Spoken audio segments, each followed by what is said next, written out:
lagi dengan saya Eka Suryanti. Kali ini kita akan membahas materi mengenai PPNBM. Tapi kali ini saya nggak sendiri, saya ditemani oleh dua sahabat-sahabat cantik saya.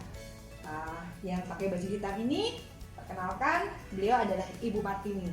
Ibu Martini adalah Ketua MGMP Akuntansi dan Keuangan Lembaga Provinsi Bali.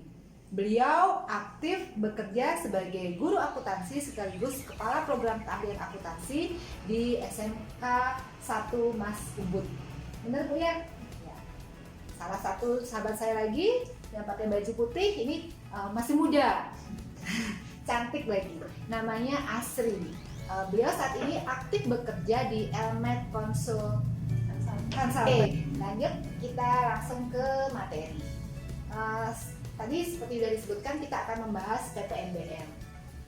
Bu Mar, kita di sini sharing ya buat sama anak-anak yang lagi PJJ, biar anak-anak mungkin lebih paham mengenai PPNBM. Mungkin kalau mereka baca, mereka cenderung malas atau mengantuk. Sekarang kita buat pembelajaran kita model seperti talk show. Mungkin bisa Bu Mar sedikit jelaskan mengenai PPNBM itu seperti apa? Oke, jadi di sini kita saling sharing ya, jadi kita belajar bersama. Jadi di sini PPNBM atau pajak penjualan atas barang mewah itu adalah pajak yang dikenakan atas barang yang tergolong mewah yang dipungut oleh produsen atau dilakukan oleh produsen atau pengusaha untuk menghasilkan atau mengimpor barang tersebut dalam kegiatan usahanya. Jadi itu yang dimaksud dengan PPNBM. Oh, jadi pajak yang memang khusus dikenakan, diperuntukkan untuk barang yang tergolong mewah, ya. Kalau boleh tahu, barang seperti apa sih Bu Mar yang bisa kita kategorikan sebagai barang mewah? Oke, jadi di sini ada beberapa kategori untuk barang itu bisa disebut sebagai suatu barang yang tergolong mewah. Yang pertama itu adalah barang bisa dikatakan atau dikategorikan mewah itu adalah bukan merupakan kebutuhan pokok masyarakat. Itu yang pertama. Jadi bukan kebutuhan pokok. Kemudian yang kedua, di sini bisa dikategorikan barang mewah juga jika barang tersebut hanya dikonsumsi oleh masyarakat tertentu. Jadi tidak dikonsumsi oleh masyarakat secara umum. Selanjutnya yang ketiga itu barang yang hanya dikonsumsi oleh masyarakat yang penghasilannya tinggi. Ya, jadi masyarakat yang hanya penghasilannya tinggi. Dan selanjutnya yang terakhir, barang dikatakan atau dikategorikan mewah itu jika dikonsumsi hanya untuk menunjukkan kelas atau status sosial seseorang.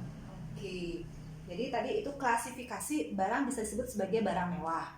Terus kalau tadi itu kan baru klasifikasi, mungkin contoh realnya yang ada di sekitar masyarakat kita itu contohnya seperti apa Bu Mar? Barang mewah misalnya seperti mobil misalnya, seperti misalnya kayak Ferrari. Oh, mobil Ferrari, ya. Barang mewah kan ya.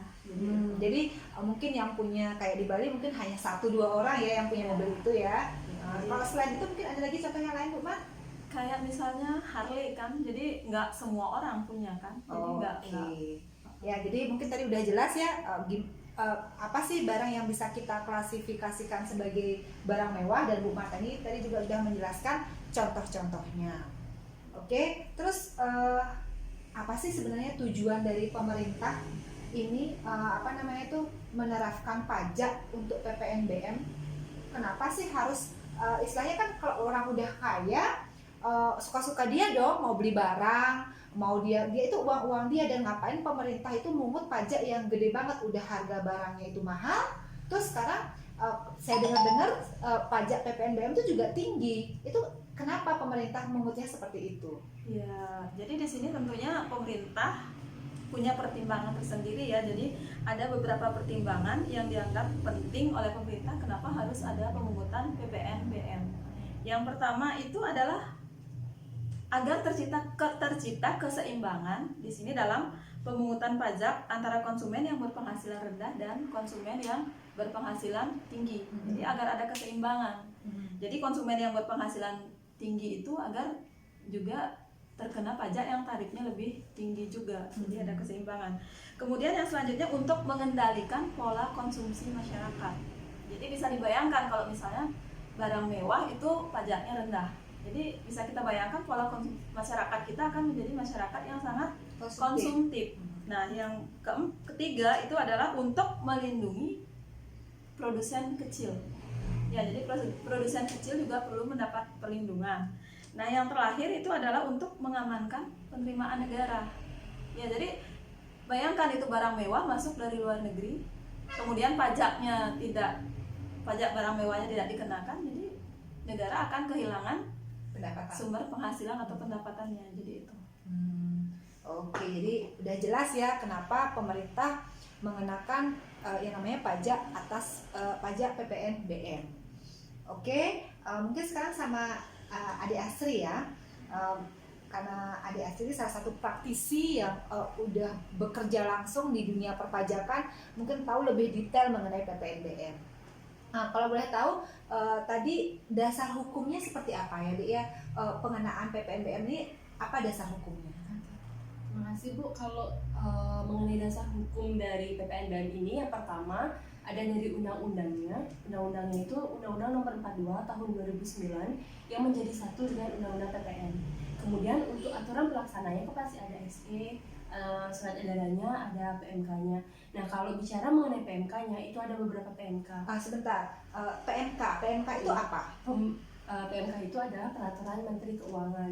Nah, PMK itu biasanya adalah aturan pelaksana dari undang-undang induknya, karena kan mungkin di undang-undang dijabarkan langsung secara teknis mengenai tarifnya berapa, karena kadang-kadang itu bisa berubah.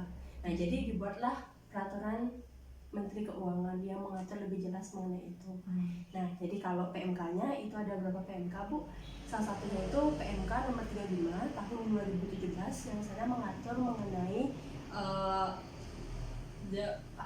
objek barang mewah selain dari kendaraan bermotor, misalnya bangunan, habis itu pesawat, itu kan merupakan salah satu jenis barang mewah. Di sana juga diatur lebih jelas objek-objeknya apa dan tarifnya berapa.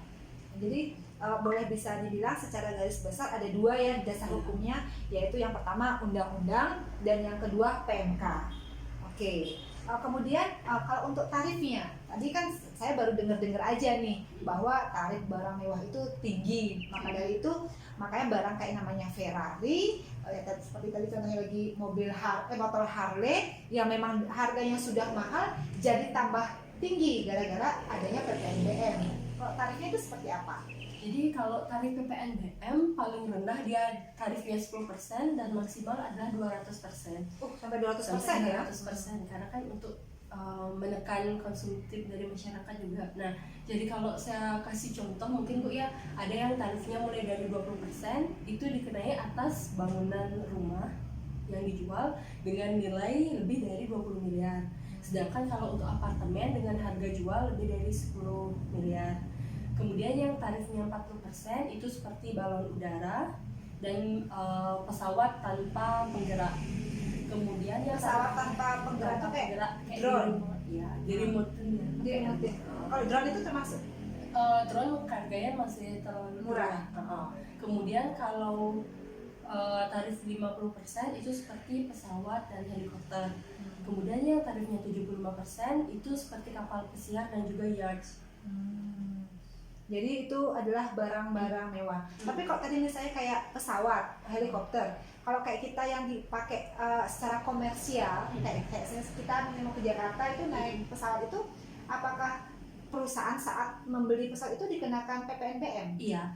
Jadi yang dikenakan PPNBM itu bukan penumpangnya, tapi yang beli pesawat. Oh, yang beli pesawat gitu. Perusahaan yang membeli pesawat.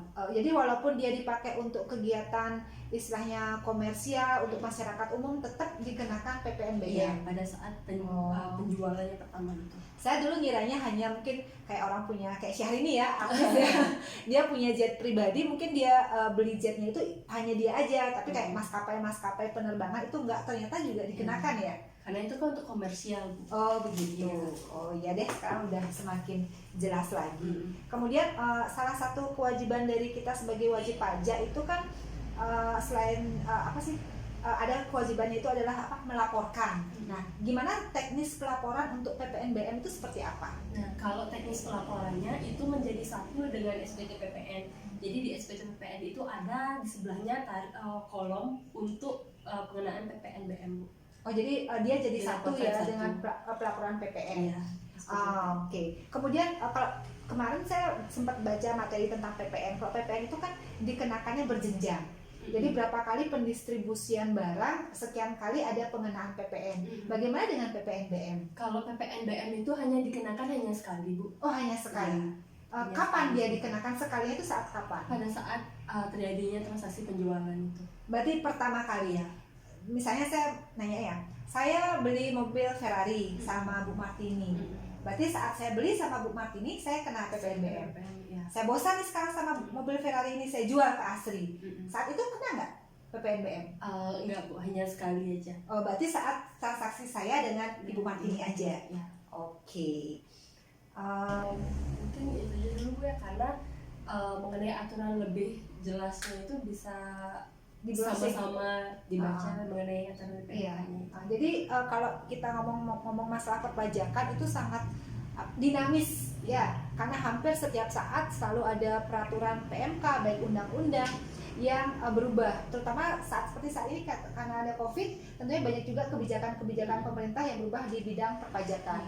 Jadi pesan ibu buat anak-anak, tetaplah semangat belajar apapun kondisi kita. Kemudian ingat, bukan hanya kita sebagai guru saja, sebagai narasumber, kalian bisa googling, kalian bisa baca-baca di banyak media-media pembelajaran atau sumber-sumber pembelajaran. Oke, sekian materi kita kali ini tentang PPNBM. Sampai jumpa lagi di video pembelajaran berikutnya. Baik. Makasih Bu Mar, makasih Asri.